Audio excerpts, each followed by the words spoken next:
Hi, I'm John. This is my show, A Sports Reckoning. So you know what they say? They say, if it looks like a duck, quacks like a duck, must be a duck, alright? So, Jimmy's Kentucky Roadshow, he looks like a pedophile, he acts like a pedophile, he places himself in position of where he's going to have power over children who got problems and shit, you know, where he can take advantage of these children and shit, right? And he touches children in inappropriate ways, constantly giving them gifts and shit. It's like, dude, you look like a pedophile, you act like a fucking pedophile, you fucking do everything that fucking appears to be a pedophile.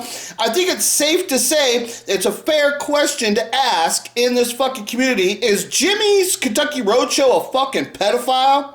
That's fucking fair to say. And I want to show you what disgusting sports card community, this community that exists here in the sports card community, is that these people bring Jimmy on and they're like, oh, you're such a great guy, I love the smile on your face. And it's like, dude, that's a pedophile fucking tendencies. Do you not see the behavioral patterns of a fucking pedophile? You don't see those behavioral patterns in fucking Jimmy? And you're gonna say that those behavioral patterns, you recognize those fucking patterns as being such a great guy? What the fuck is wrong with you?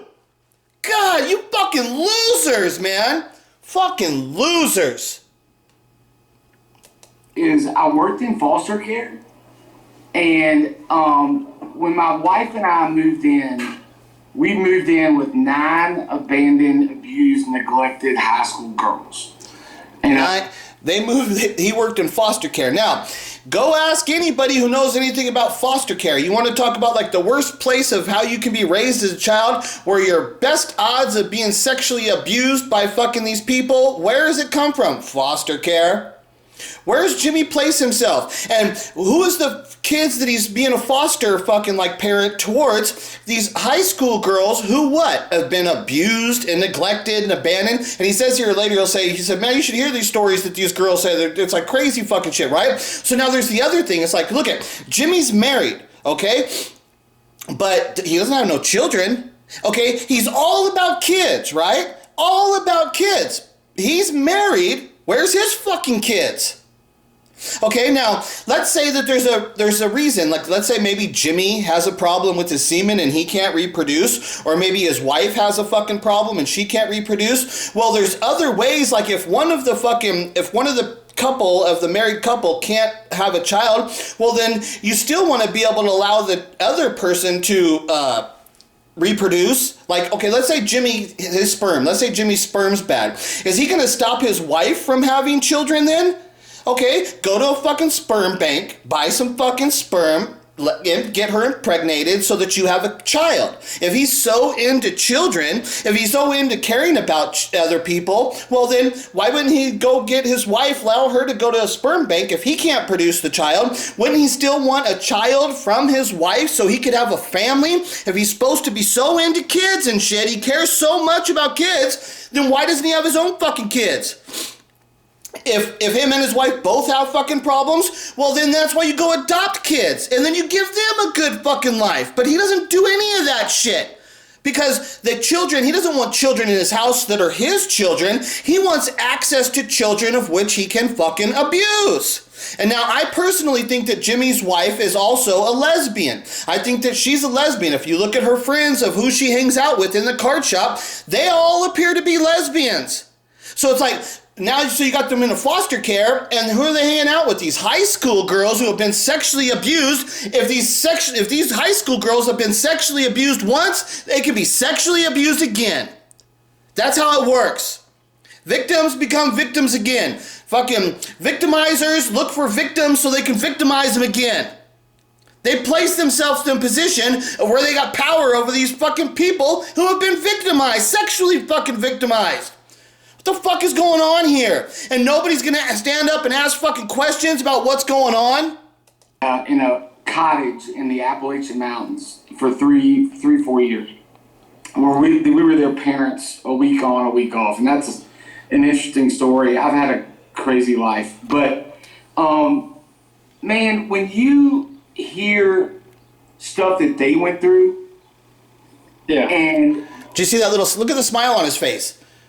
Dude, when you hear stuff that they went through and he's got his little smile, how the fuck does, speaking about children girls who have been viciously sexually abused, raped, and tortured and shit, how does that bring a smile on your face? Because he's fucking, something's wrong with him. He's smiling. It's like, dude, if I sure as hell, I'd be like, dude, these girls have went through serious shit. They're sure as hell would never, ever would I put a smile on my face, and then would I start saying, boy, look at the guy up in the left too, that Goldberg. Boy, he's getting off on that. When you hear the shit that these girls have been through, boy, did that give him a fucking Woody and shit? God damn, looks like he's fucking having sexual fantasies up there. I didn't never think about it. I didn't look at, once you start looking at people, it's like, what the fuck is wrong with that dude? Boy, he's getting off on it. Boy, he loves hearing these fucking stories that Jimmy's telling about these high school girls who have been fucking sexually abused. Boy, old Goldberg up there, man, that sure got him fucking horny. Right? Jimmy, oh, he's so happy. Boy, I hear these stories about these girls being abused, and it just makes me so happy. It just makes me so happy. I'm talking the worst stuff you can think of. The worst. And they get up and they're having a good day and they're smiling and you're like, I ain't got no problems. Yeah. I don't have any problems.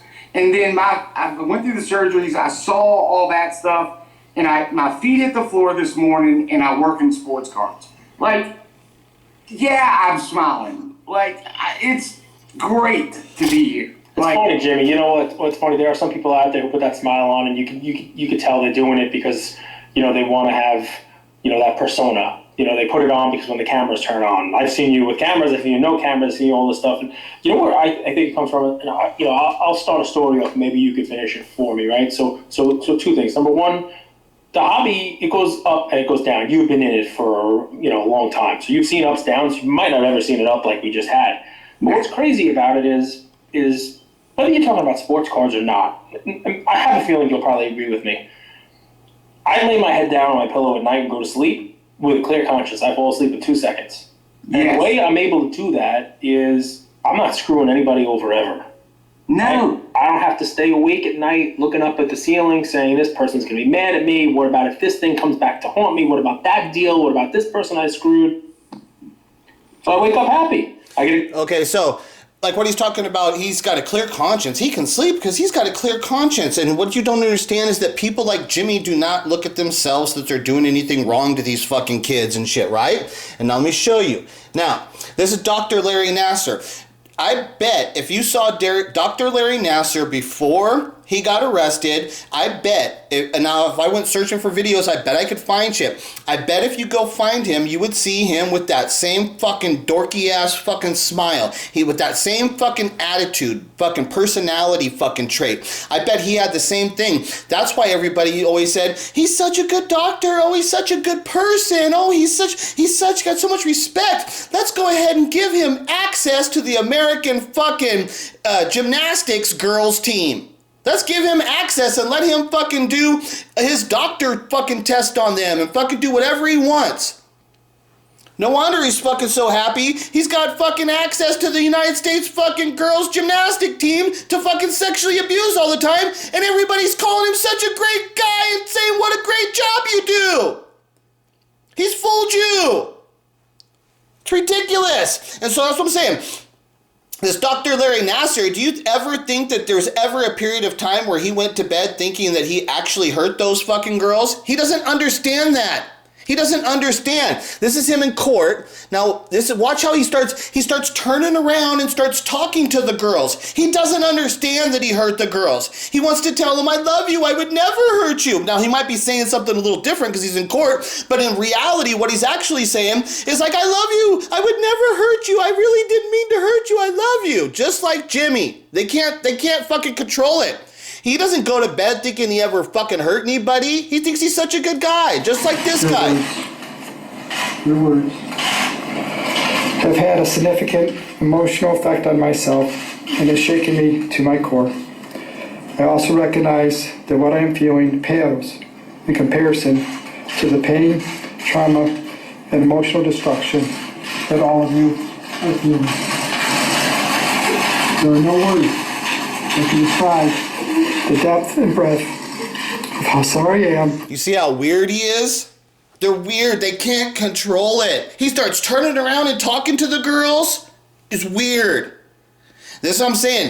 This dude was allowed fucking access to those girls, and not only was he allowed access to them, anybody who would have spoke about him would have spoken in exactly the fucking same fashion of how people speak about Jimmy. Oh, you got this great smile. You're such a great person. All this fucking bullshit. Because nobody's willing to stand up and say, fuck that, dude. The one fucking thing you don't want around these, if fucking motherfucker quacking like a duck and acting like a duck, you sure as hell don't give them access to fucking children, because when I'm saying about acting like a duck, quacking like a duck, means you're acting like a pedophile, you're talking like a pedophile. If you look like a fucking pedophile, I don't care if you're not a pedophile, okay?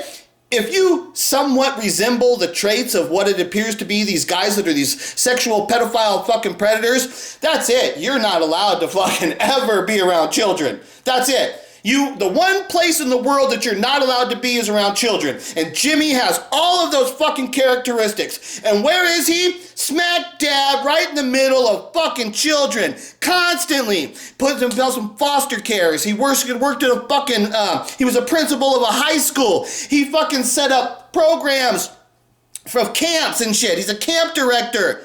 Everything of what he does is placing himself right in position where fucking children are at. And he's walking like a duck and quacking like a duck. And you guys are going to allow him to have access to children? Like I said, I don't care if he's not a fucking pedophile. Anybody who walking like a duck and talking like a duck, you're not allowed to ever fucking have access to children. And these stupid motherfuckers are up here saying, you're such a great guy, while every fucking thing about him appears to be having the fucking tendencies of a pedophile. And you motherfuckers are gonna give him access to children and lift him up in the world to make him seem like he's some fucking quality human being? You guys are fucking where's his own fucking kids? He's married, where's his own kids? If he cares about kids so much. Motherfuckers. It's disgusting. Now, here's okay, I got a couple of these pages here opened up. Yeah, okay, so let's go ahead and start it from here. So the other total scumbag, there's a lot of scumbags in the sports card community. What I found out, I come in here and it's just like scumbag, fucking pulling frauds, scams, fucking, it's like, holy fucking shit. This is a dirtball fucking community. I had no idea that this community was fucking full of scumbag fucking dirtballs.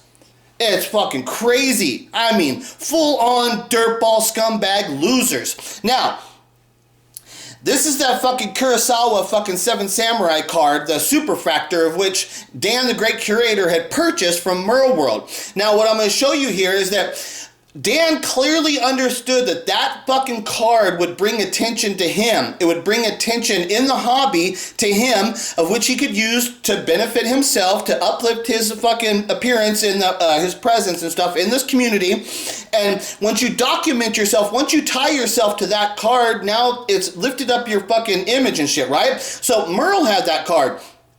Dan constantly is talking about, he's got his gentleman's investor code. Okay, well, that's your friend. Okay, now, when Merle got the card, was he happy for Merle? And then he's got a gentleman's investor code. As that's your friend, and if you've got a gentleman's investor code, Merle should have Dan, the Great Curator, should have given Merle the proper advice to tell him that card is valuable.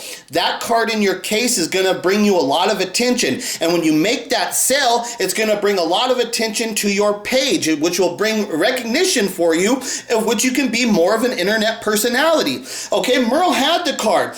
Dan just needed to advise him to let him know, hey, that's the card. That's the card that's going to give you the attention to uplift your fucking I got a burp, that's why I was like, get stuck there. Your internet fucking image and shit, right? It would have uplifted his page. It would do much more for him than just the money amount of what the card is worth and shit, right? This card uplift your presence in the community, right? But was he happy for Merle? Did he want to assist Merle on lifting up Merle's page? No, he's jealous of him. He's a scumbag. And then for a whole week, I was thinking about this card. I was like, damn that Merlin. Oh, he got that card. I'm so jealous of him. I'm so jealous of him. You see? Jealousy. He's jealous. He's not happy for him. He's jealous of him, and all he can think about is how does he get his hands on that card so that he can do what he did, which I'll show you here later. He fully explains what his intentions are. Now, he didn't assist Merle on doing that for Merle so that Merle could make the profit, so that Merle could get the attention for his page, so that Merle could get his name tied to that card directly as the chain of custody, that Merle's name would be eternally connected to that card. He didn't do that. He stole it. He was jealous of him, and so he wanted to get it from him. He undermined his one friend who he does the shows. He's even willing to undermine that. And now, how the fuck could this dude ever be fucking considered a gentleman fucking investor code? Where's the gentleman investor code? This guy, he's the creator of the gentleman investor code, but look he's jealous of his own friend. He didn't assist his friend in how to fucking sell that card properly and how to sell that card so it could bring attention to his page. He was jealous of him. Where's the gentleman investor? You're not even a friend. Talking about just being a gentleman investor to people that you don't know. If he would treat his own friend like this, if he's going to treat his own friend like this, what the fuck, how is he going to treat you?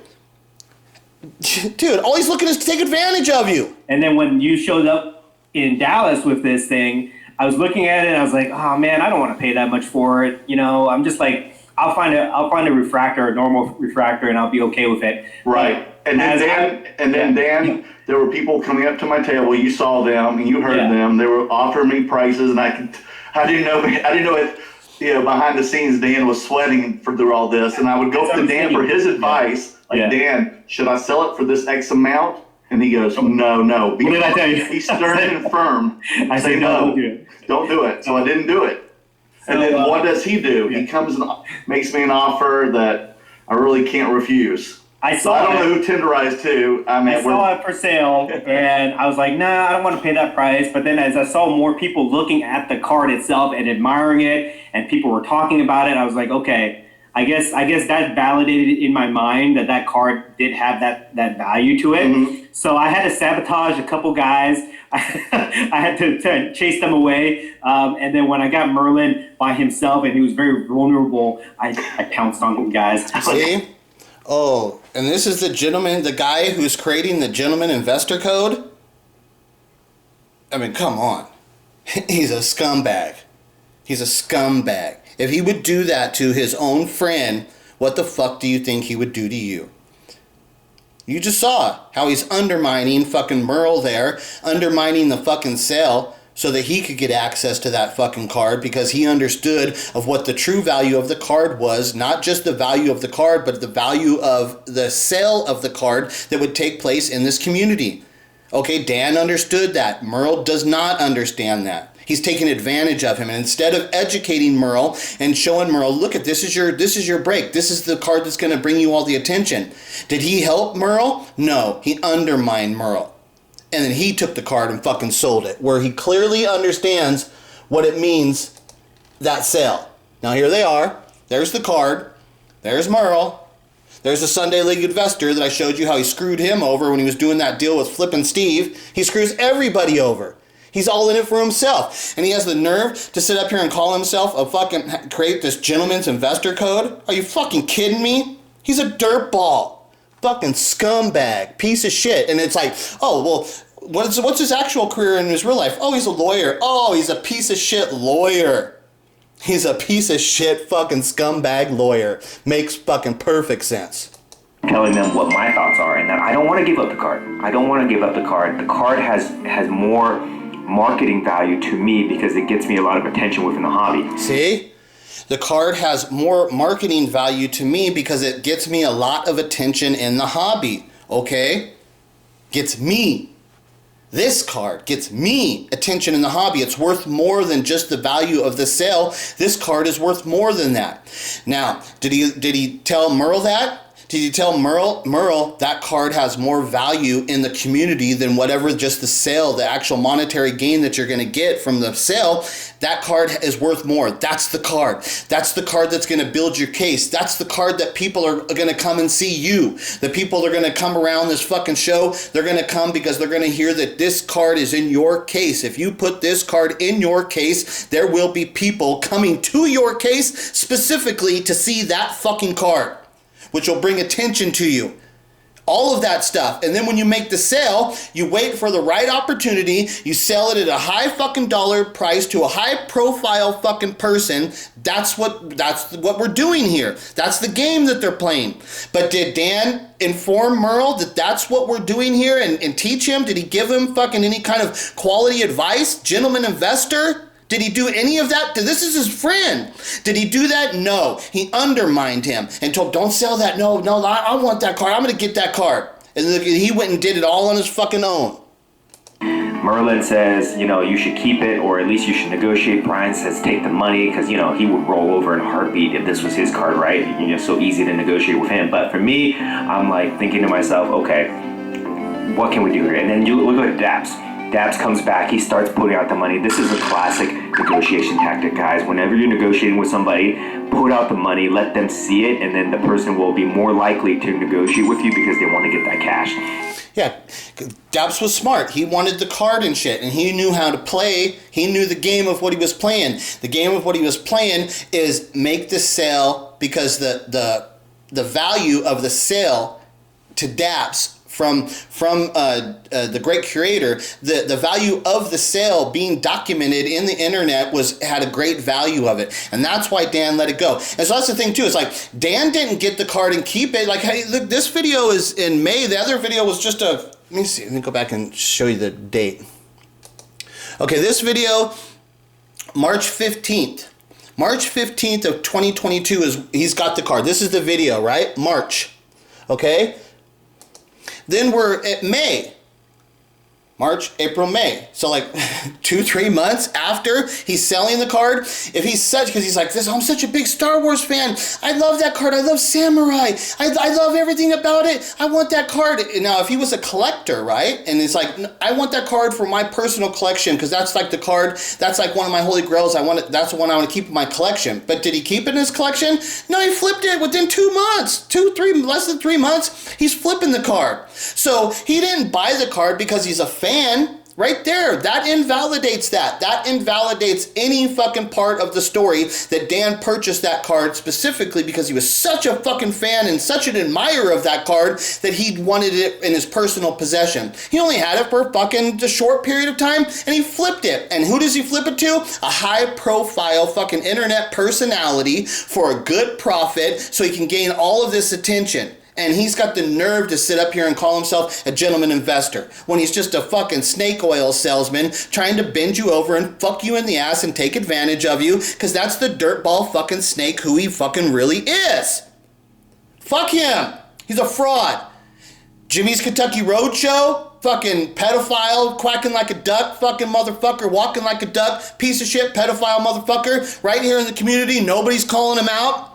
All these fuckers, like look at all these scumbags in the community. You got Mealy Pop, scumbag. You got Mark's Card, scumbag. You got those Platinum Break motherfucker scumbags. All these scumbags, super scumbags. They're super scumbags, right? And so now those people have been exposed as the super scumbags they are. And what I'm telling you is that I'm not the kind of motherfucker that's got to wait for these people to be exposed in public before I'll fucking identify them and accuse them of being the fucking piece of shit scumbags they really are. I'm the kind of person that'll step up and say, I see who you are, you piece of shit, right now. I don't need the fucking world to step up and acknowledge who you are. I see who you are, you fucking pedophile piece of shit, Jimmy's Kentucky Roadshow.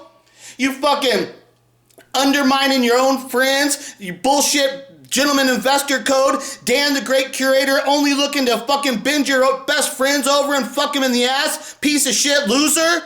You're a fraud. You're a scumbag. You are the fucking problem in this community, you fucking scumbag piece of shit.